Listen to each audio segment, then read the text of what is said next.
My name is Matthew Walker. I am a professor of neuroscience and psychology at the University of California, Berkeley, and I am the author of the book, Why We Sleep. We certainly know that a lack of sleep will actually prevent your brain from being able to initially make new memories.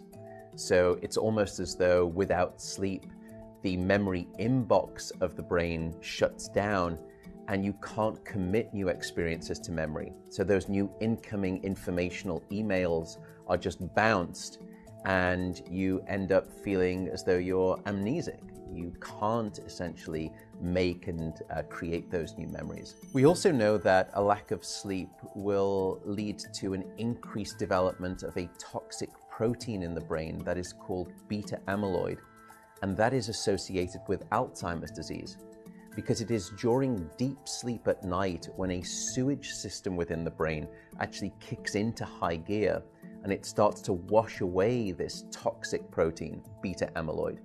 So if you're not getting enough sleep each and every night, more of that Alzheimer's related protein will build up. The more protein that builds up, the greater your risk of going on to develop dementia in later life. What are the effects of sleep deprivation on the body? Well, there are many different effects. Firstly, we know that sleep deprivation affects the reproductive system. We know that men who are sleeping just 5 to 6 hours a night have a level of testosterone which is that of someone 10 years their senior. So a lack of sleep will age you by almost a decade in terms of that aspect of virility and wellness. We also know that a lack of sleep impacts your immune system. So after just one night of 4 to 5 hours of sleep, there is a 70% reduction in critical anti-cancer fighting immune cells called natural killer cells.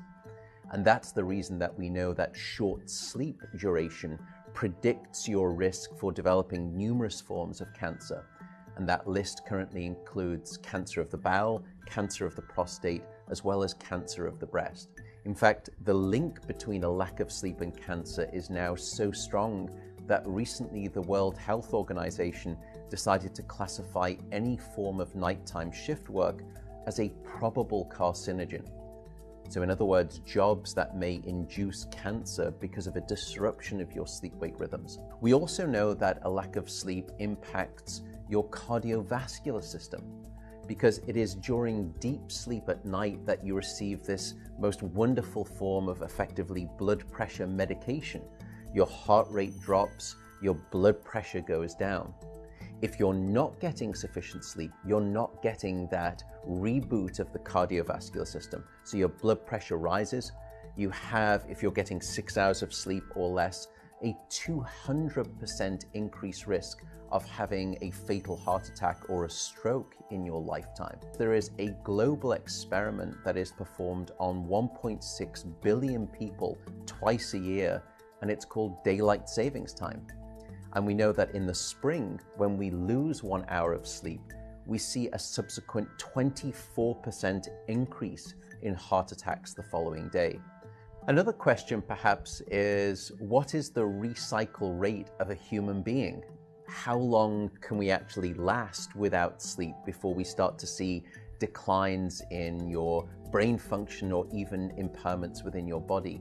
And the answer seems to be about 16 hours of wakefulness. Once you get past 16 hours of being awake, that's when we start to see mental deterioration and physiological deterioration in the body.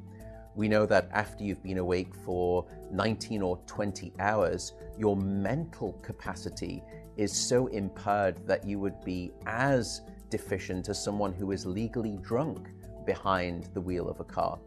So if you were to ask me what is the recycle rate of a human being, it does seem to be about 16 hours, and we need about 8 hours of sleep to repair the damage of wakefulness. Wakefulness essentially is low-level brain damage.